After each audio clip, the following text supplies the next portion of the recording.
if you take people, and I've told you this, and you expose them voluntarily to things that they are avoiding and are afraid of, that they know they need to overcome in order to meet their goals, their self-defined goals. If you can teach people to stand up in the face of the things they're afraid of, they get stronger.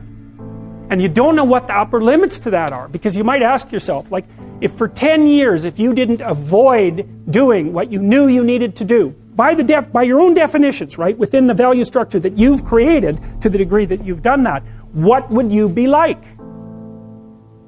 Well, there are remarkable people who come into the world from time to time, and there are people who do find out over decades-long periods what they could be like if they were who they were, if they spoke their being forward.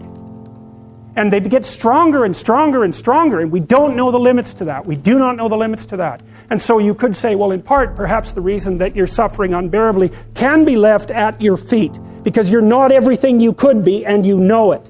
And of course, that's a terrible thing to admit, and it's a terrible thing to consider, but there's real promise in it, right? Because it means that perhaps there's another way that you could look at the world, and another way that you could act in the world, so what it would reflect back to you would be much better than what it reflects back to you now.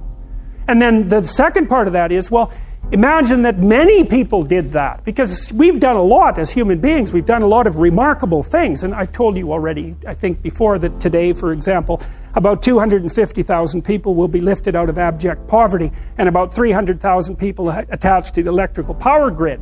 We're lifting people out of poverty collectively at a faster rate that's ever occurred in the history of humankind by a huge margin. And that's been going on unbelievably quickly since the year 2000. The UN had planned to have poverty between 2000 and 2015, and it was accomplished by 2013. So there's inequality developing in many places, and you hear lots of political agitation about that. But overall, the tide is lifting everyone up, and that's a great thing. And we have no idea how fast we can multiply that if people got their act together and really aimed at it. Because, my experience is with people that we're probably running at about 51% of our capacity. You can think about this yourselves. I often ask undergraduates how many hours a day you waste, or how many hours a week you waste. And the classic answer is something like 4 to 6 hours a day. Inefficient studying, watching things on YouTube that not only do you not want to watch, that you don't even care about, that make you feel horrible about watching after you're done. That's probably 4 hours right there. You think, well, that's 25 hours a week, it's 100 hours a month, that's 2.5 full work weeks, it's half a year of work weeks per year. And if your time is worth $20 an hour, which is a radical underestimate, it's probably more like 50 if you think about it in terms of deferred wages. If you're wasting 20 hours a week, you're wasting $50,000 a year. And you are doing that right now. And it's because you're young, wasting $50,000 a year is a way bigger catastrophe than it would be for me to waste it, because I'm not going to last nearly as long. And so if your life isn't everything it could be, you could ask yourself, well, what would happen if you just stopped wasting the opportunities that are in front of you? You'd be, who knows how much more efficient? 10 times more efficient. 20 times more efficient. That's the Pareto distribution. You have no idea how efficient people get. It's off the charts. Well, and if we all got our act together collectively and stopped making things worse, because that's another thing people do all the time, not only do they not do what they should to make things better, they actively attempt to make things worse because they're spiteful or resentful or arrogant or deceitful or homicidal or genocidal, or all of those things all bundled together in an absolutely pathological package. If people stopped really, really trying just to make things worse, we have no idea how much better they would get just because of that.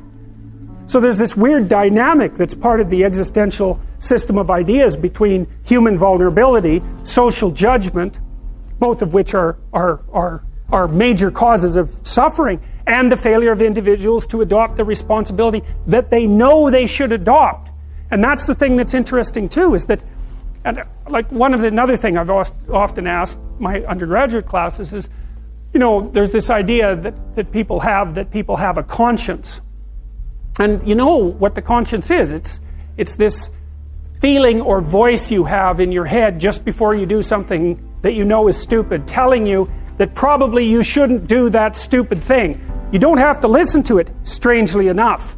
But you go ahead and do it anyways, and then, of course, exactly what the conscience told you was going to happen inevitably happens, so that you feel even stupider about it than you would if it happened by accident. Because you know, I knew this was going to happen, I got a warning it was going to happen, and I went and did it anyways. And the funny thing, too, is that conscience operates within people, and we really don't understand what the hell that is.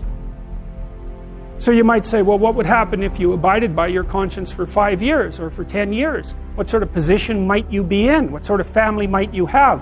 What sort of relationship might you be able to forge? And you can be bloody sure that a relationship that's forged on the basis of who you actually are is going to be a lot stronger and more welcome than one that's forged on the basis of who you aren't. Now, of course, that means that the person you're with has to deal with the full force of you in all your ability and your catastrophe, and that's a very, very difficult thing to negotiate. But if you do negotiate it, well, at least you have something, you have somewhere solid to stand, and you have somewhere to live. You have a real life, and it's a great basis upon which to bring children into the world, for example, because you can have an actual relationship with them instead of torturing them half to death, which is what happens in a tremendously large minority of cases. Well, it's more than that too, because, and this is what I'll close with, and this is why I wanted to introduce Solzhenitsyn's writings to you. You see, because it isn't merely that your fate depends on whether or not you get your act together and to what degree you decide that you're going to live out your own genuine being. It isn't only your fate, it's the fate of everyone that you're networked with. And so, you know, you think, well, there's 7 billion people in the world. We're going to peak at about 9 billion, by the way, and then it'll decline rapidly. But 7 billion people in the world, and who are you? You're just one little dust mote among that 7 billion. And so it really doesn't matter what you do or don't do, but that's simply not the case. It's the wrong model, because you're at the center of a network. You're a node in a network. Of course, that's even more true now that we have social media. You'll know 1,000 people, at least, over the course of your life. And they'll know 1,000 people each, and that puts you one person away from 1 million, and 2 persons away from 1 billion. And so that's how you're connected. And the things you do, they're like dropping a stone in a pond. The ripples move outward, and they affect things in ways that you can't fully comprehend. And it means that the things that you do and that you don't do are far more important than you think. And so if you act that way, of course, the terror of realizing that is that it actually starts to matter what you do. And you might say, well, that's better than living a meaningless existence. It's better for it to matter. But I mean, if you really asked yourself, would you be so sure if you had the choice? I can live with no responsibility whatsoever. The price I pay is that nothing matters. Or I can reverse it and everything matters. But I have to take the responsibility that's associated with that. It's not so obvious to me that people would take the meaningful path. You know, when you say, well, nihilists suffer dreadfully because there's no meaning in their life, and they still suffer. Yeah, but the advantage is they have no responsibility. So that's the payoff, and I actually think that's the motivation. Say, well, I can't help being nihilistic. All my belief systems have collapsed. It's like, yeah, maybe. Maybe you've just allowed them to collapse because it's a hell of a lot easier than acting them out. And the price you pay is some meaningless suffering, but you can always whine about that and people will feel sorry for you, and you have the option of taking the pathway of the martyr, so that's a pretty good deal, all things considered, especially when the alternative is to bear your burden properly and to live forthrightly in the world. Well, what Solzhenitsyn figured out, and so many people in the 20th century, it's not just him, even though he's the best example, is that if you live a pathological life, you pathologize your society. And if enough people do that, then it's hell. Really. Really. And you can read the Gulag Archipelago if you have the fortitude to do that, and you'll see exactly what hell is like. And then you can decide if that's a place you'd like to visit, or even more importantly, if it's a place you'd like to visit and take all your family and friends. Because that's what happened in the 20th century.